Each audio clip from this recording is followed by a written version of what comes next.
ਲਓ ਜੀ ਹੁਣ ਮਲਟੀ ਲੇਜ਼ਰ ਦੀਪਾਲਪੁਰ ਵਾਲਿਆਂ ਦੇ ਪਿੱਛੇ ਭਾਜੀ 13 ਫਾਲੇ ਕਲਟੀਵੇਟਰ ਪਾ ਦਿੱਤੀ ਹੈ। ਹੁਣ ਉਹਦੇ ਉੱਤੇ ਟੈਸਟਿੰਗ ਕੀਤੀ ਜਾਏਗੀ ਨਵੇਂ ਰਕਬੇ ਦੇ ਉੱਤੇ। ਪਹਿਲਾਂ ਇਹ ਰਕਬਾ ਸੀ ਇੱਧਰ ਸਾਰਾ ਹੱਲਾ ਹੁੰਦਾ, ਬਾਕੀ ਡਿਸਕਾਂ ਤੇ ਇੱਥੇ ਚੀਜ਼ਲ ਮਾਰਿਆ ਤੇ ਪਿੱਛੇ ਹੁਣ ਇਹ ਰਕਬੇ ਦੂਸਰੇ ਤੇ ਆ ਗਏ ਆ। ਮਲਟੀ ਲੇਜ਼ਰ ਦੀਪਾਲਪੁਰ ਵਾਲਿਆਂ ਦੀ ਭਾਜੀ 13 ਫਾਲੇ ਪਿੱਛੇ ਕਲਟੀਵੇਟਰ ਜੇ ਚੈੱਕ ਕਰ ਲਓ। ਮਲਟੀ ਲੇਜ਼ਰ ਚੈੱਕ ਕਰੋ ਜੀ, ਬਗੈਰ ਸਪਰਿੰਗਾਂ ਤੋਂ ਸੋਲਿਡ ਹੱਲ ਜੇ ਤੇ ਅੱਜ ਕੱਲ੍ਹ ਬੜੀ ਵਾਇਰਲ ਹੈ। ਜ਼ਿਮੀਂਦਾਰ ਬੜੇ ਇਹਨੂੰ ਪਸੰਦ ਕਰ ਰਹੇ ਨੇ ਇਸ ਹੱਲ ਨੂੰ, ਤੇ ਸਪੈਸ਼ਲੀ ਇੱਥੇ ਚੋਈ ਸਾਹਿਬ ਨੇ ਮੰਗਵਾਈ ਹੈ। ਹਾਂ ਚੈੱਕ ਕਰੋ ਜੀ ਮਲਟੀ ਲੇਜ਼ਰ, ਵਾਹ ਕਮਾਲ ਹੋ ਗਿਆ। ਪਿੱਛੇ ਭਾਜੀ ਆ ਹੁੱਕਾਂ ਵੀ ਬਣਾਈਆਂ ਨੇ, ਇਹਦੀ ਹੁਣ ਪਰਫਾਰਮੈਂਸ ਤੁਹਾਨੂੰ ਦਿਖਾ ਲੈਣੀ ਹੈ। ਚੌੜੀ ਅਜ਼ੀਮ ਲਾਈ ਸਾਹਿਬ ਉੱਤੇ ਬਹਿ ਗਏ ਨੇ ਤੇ ਚੌੜੀ ਬਾਦ ਸਾਹਿਬ ਵੀ ਨਾਲ ਹੀ ਨੇ। ਚੌਈ ਸਾਹਿਬ ਨੇ ਮੰਗਵਾਈ। ਚੌਈ ਸਾਹਿਬ ਇਹ ਹੱਲਾਂ ਆਪ ਮੰਗਵਾਈਆਂ ਨੇ? ਜੀ ਜੀ ਆਪ ਮੰਗਵਾਈਆਂ ਜੀ, ਹੱਲਾਂ ਨਵੀਆਂ ਮੰਗਵਾਈਆਂ ਜੀ। ਬਿਲਕੁਲ ਜੀ 0 ਮੀਟਰ ਹੱਲਾਂ ਨੇ। ਹਾਂਜੀ 0 ਮੀਟਰ। ਮੈਂ ਕਿਹਾ ਜੀ ਅਸੀਂ ਇਹਨੂੰ 390 ਹਾਂਜੀ MT ਦੇ ਮਗਰ ਵੀ ਪਾ ਕੇ 90 HP ਤੇ ਦੇਖਦੇ ਆ ਜੀ। ਹਾਂ ਇਹ 13 ਫਾਲੀ ਹਾਲ ਵਾ ਜੀ। ਆਮ ਜਿਹੜੇ ਬਣਦੇ ਆ 9 ਬਣਦੇ ਆ ਜੀ ਜੀ, ਤੇ ਇਹ ਆਪਾਂ 13 ਬਣਵਾਈ ਹੈ ਜੀ। ਠੀਕ ਹੋ ਇਹ ਗਿਆ। ਇਨਸ਼ਾਅੱਲਾ ਤਾਲਾ ਟਰੈਕਟਰ ਵੀ ਦੋਸਤ ਦੇਖਣਗੇ ਤੇ ਨਾਲ ਹਾਲਾਂ ਵੀ ਦੇਖਣਗੇ। ਚਲੋ ਜੀ ਅੱਲਾ ਖੈਰ ਕਰੇ। ਕੈਸੀ ਚੱਲ ਰਹੀ ਹੈ? ਠੀਕ ਹੋ ਗਿਆ। ਲਓ ਜੀ ਤੁਹਾਡੇ ਸਾਹਮਣੇ ਤੁਹਾਨੂੰ ਦਿਖਾ ਦਿੰਦੇ ਹਾਂ ਹੁਣ ਚਲਾ ਕੇ, ਪੂਰੀ ਲਾ ਕੇ ਚੈੱਕ ਕਰਾਵਾਂਗੇ ਜੀ।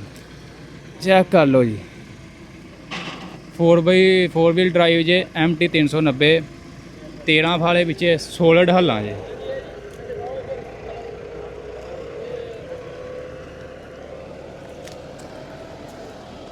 ਚੈੱਕ ਕਰੋ ਜੀ।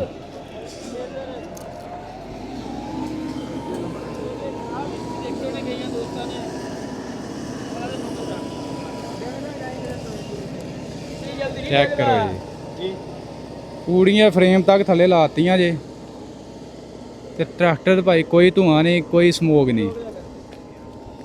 ਸਾਮਾ ਸੀ ਕਿਤੇ ਡਿੱਗਣਾ ਜੀ, ਮੈਂ ਕਿਹਾ ਏਡੀ ਜਲਦੀ ਨਹੀਂ ਡਿੱਗਦਾ ਇਹ।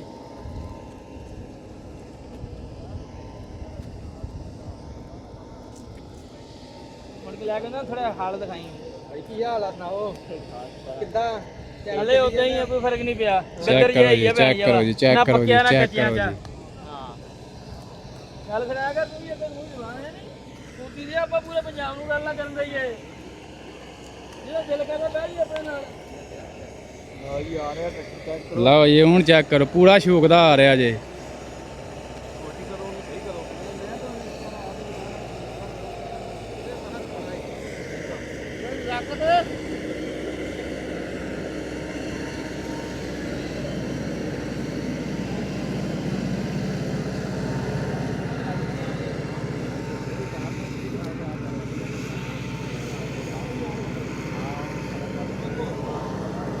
MT 390 ਮਿਲਰ ਟਰੈਕਟਰ 13 ਫਾਲੇ ਪਿੱਛੇ ਕਲਟੀਵੇਟਰ ਜੀ, ਮਲਟੀ ਲੇਜ਼ਰ ਦੀਪਾਲਪੁਰ ਵਾਲਿਆਂ ਦੀ 2026 ਮਾਡਲ ਤੇ ਟਰੈਕਟਰ ਵੀ 26 ਮਾਡਲ।